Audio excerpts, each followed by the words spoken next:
FPL Physio here with a Game Week 17 team selection and some injury news. So Szobo got injured in the last match against Brighton with an ankle twist. We didn't know much. He continued to play for about 20 minutes in that particular game, but eventually had to come off. Now, yesterday at this press conference, Slot confirmed that Szobo did parts of the training and will be assessed again today, which is yesterday, if he'll be pass fit for the Tottenham game. Now, there was training photos yesterday of Szobo participating in some sort of rondo. So it does seem like he has trained a bit more than expected. Now, just because Szobo did parts of training, I feel actually quite confident that Szobo will play. So my prediction is that Szobo is ready to play. And but the thing is here that if you own Szobo, they also have Gomez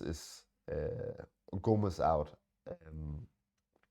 and will that mean that Szobo will play right back? We don't know for sure because Frimpong is also back in the squad, to my understanding. So yeah, we don't really know what position he'll play. Dan Burn, he's a sell. He's out for up to 6 weeks. I also wrote that in my prediction a few days before we got it, that I think that Dan Burn had broken his rib, and that would maybe cause him to be out for 4 to 6 weeks. Unfortunately, that's correct. But he also suffered a partial punctured lung, which is horrible, and a broken rib. So he's facing up to 6 weeks out. And yeah, Dan Burn is for sure sell. Then we have KDH, Dewsbury Hall, limped off with a hamstring injury. Didn't think it was too bad, and that was mainly the news that we got. But now he's rumored to be out for everything from 4 to 6 to 8 weeks. But Moyes did say that he's definitely out next game, but he wouldn't give a timeline on for how many weeks that the medical team thinks that he'll be out. So, of course, for owners, that's a bit annoying. I think you could argue that of course, you could argue that he's a sell for sure, but you could also argue that he's a keep. Now, it didn't look too serious, but it did also happen off camera. I think so. So we don't really know the extent of it, because sometimes when you see them sprinting in very very high speed and then it pops, it's usually not good. But I don't really know what exactly happened with the Dewsbury Hall. So you could argue that he's a keep also because it's such a low price. Would you waste transfer? Maybe. I mean, maybe to our surprise, he'll be ready within the next 2 game weeks. That's a possibility. If it's just a grade one, then there's a chance he'll be ready in 1 or 2 game weeks. Maybe a bit optimistic, but yeah. Livramento looks to be missing the remaining fixtures of 2025 with a knee injury. He did have some ice on the medial side of the knee, so the inside of the knee, which could indicate some sort of ligament damage to the MCL. I'm just guessing now, educational guessing. So because he's out in all of 2025, he's of course a sell as well. He's not owned by many, but he's a sell. Gabriel, just an update here. We know that Gabriel is pushing hard to return for game week 19, which is in with this game week, it's 3 game weeks out. Now that's pretty positive. I think he's the Arsenal defender to own, him and Timber, if you look at the underlying stats. He's the man they target on set pieces. He's nailed expected minutes. I think there is some. I think you could be a bit cautious here, and wait until he's had his first minutes back. Um, Sometimes they do tend to start center backs right from the beginning, so they start by playing the 65 minutes or maybe one half, where usually um, other positions with grade 2 muscle injuries, you would normally see them come back in one game, play 20 minutes, then maybe 45, then 65, and then 90, as we're seeing with Cole Palmer, for example. Now, it could, of course, be a different case here with Gabriel, and we could see him jump right into the starting lineup. But I would say my suggestion from a physio point of view is that I'm not buying him until I've seen him at least play 30 minutes, 20 to 30 minutes, because that would probably indicate that in the next match he will probably start and play 60 at least. So just to give you an update on Gabriel. Now, this is a screenshot from the AI prediction model that I use that I've also partnered up with, and I've inserted this because many of the talk on X has been around Dewsbury Hall and Harry Wilson and replacements for the cheap mids. So I've just inserted this screenshot here, and this is a 5 game week prediction. So in the range of 5 game weeks, it's set to maximum 6 million. Now you can see Harry Wilson is on top, and just beneath him is Tavernier, Pino, Elliot Anderson, and Mason Mount.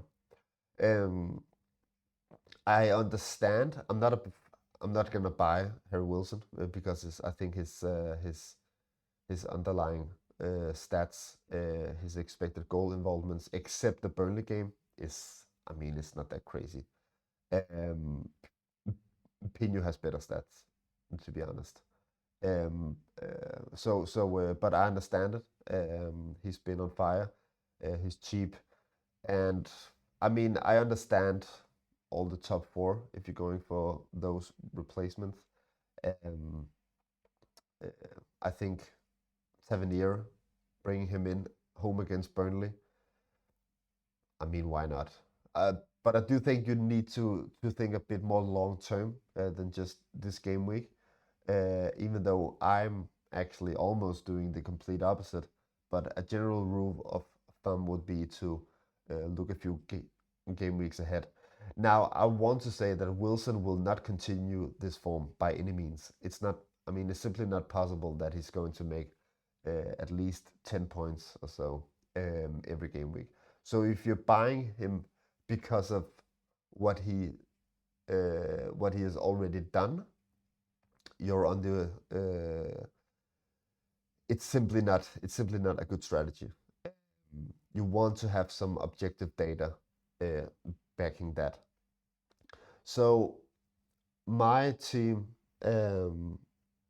last game week looked like that: 79 points, all good. Bruno, Foden, and Haaland, and Saka with hauls. Now, so I was thinking, okay, what do I need to do? There's several routes. I could look at Enzo. I could upgrade him to Semenyo, for example. But Enzo has great underlying stats, especially last game as well, and he's continuing to perform. If you look at the underlying stats, I know that people say, yeah, but he doesn't get the minutes. He doesn't. No, that's for sure.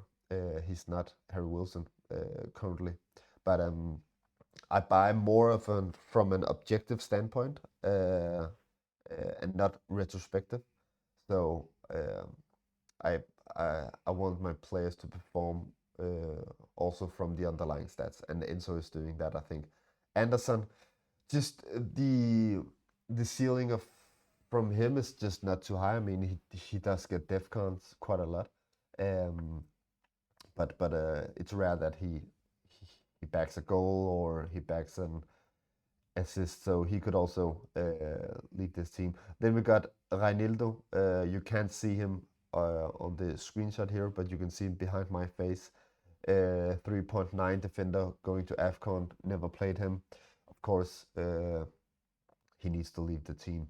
And then Saka. I've put Saka in here, which is interesting because last day I had a stream with the FPL Bronx, ASL FC, and the manager button, and they all had an opinion about my team and what I could do, and I had the same with their team. But FPL Bronx mentioned that why don't you transfer out Saka and Reinildo?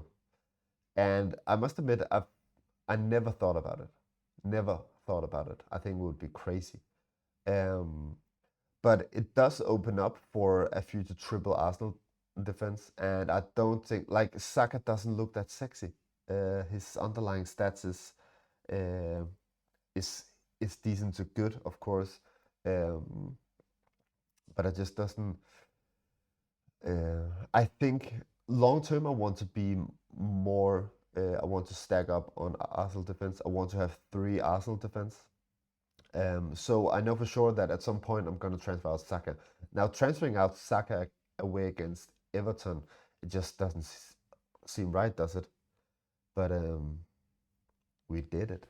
We done did it.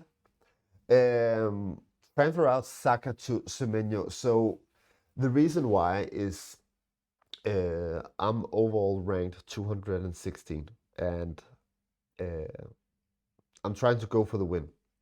And to go for the win, you got to play aggressive. So Semenyo's fixture this game week is insane. Home against Burnley. He's also predicted to the second highest or the third highest in this game week. I also know that I want Saka out of my team at maximum within the next 3 game weeks because I expect Gabriel to be back around game week 19, 20-ish. Um, so I'm attacking this game week with full force by uh, buying Semenyo in. I know it's a bit crazy selling Saka, but it also frees up some funds. Um, Now you can't see it here, but I think I got 2.5 in the bank. So selling Saka, I know I want him out within the next 3 game weeks. I want to attack this game week, and it's freeing up some funds. There's also many arguments on why not just keeping Saka, but we done did it. Semenyo's in, and Ranillo became O'Reilly, and you could ask FPL Physio, like, why didn't you just go with a third Arsenal defender then? You could go with Saliba or Calafiori. I could, but I've already planned ahead. It's gonna be Gabriel. Um, and if we get any indication that he might be out for longer, sure, I might change the plan. But I brought in O'Reilly, insane underlying stats. I think he's pretty nailed with the Aït-Nouri going to AFCON, and also um, O'Reilly got subbed out at the 65-minute mark midweek here. So I think it just seems like O'Reilly is pretty nailed. If he's not, I'm doomed. But this is the team for now. O'Reilly, Virgil, Timber, and Anderson in the defense. I'm contemplating playing Anderson instead of Anderson. Um, I'm not sure. It's so annoying to have both of these in my team. Like their names are so similar. Ryan goal. I expect at least 2 out of those 5. I would say 3 out of those 5 getting a clean sheet. That's my expectations. Midfield: Semenyo, Bruno, Foden, Enzo. Don't want to talk about that too much. Semenyo, crazy fixture. Bruno, many routes to points. He's a must-have, I would say, all season. Foden against a low block West Ham, nice. And Enzo, who doesn't deliver but has great underlying stats. I'm keeping my faith in him. He's also, I think, with Palmer playing, he might play more defensively, maybe racking up some def cons as well. So Thiago on top, he's a doubt. Sorry, but I think Thiago will play. And if not, I have to sort out my bench. And Holland as captain and Semenyo as vice captain. Thank you for watching. Thank you for subscribing. Thank you for liking. Please comment and have a great game week.